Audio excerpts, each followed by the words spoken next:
Class आज हम पढ़ेंगे अलिफ का सिलसिला। आज क्या तारीख है? 30/6/20 और दिन क्या है? मंगल। आए मिलकर पढ़ें। वा आवा, वाला, वाली। छोटी ये और बड़ी ये, इन दोनों ये का क्या साउंड है, क्या आवाज़ है इनकी? या। अलिफ से छोटी ये को मिलाएंगे तो क्या बनेगा? या। इसका साउंड क्या है? या।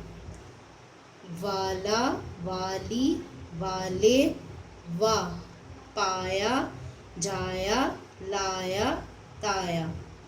मकड़ी क्या बुनती है? जाला या हार।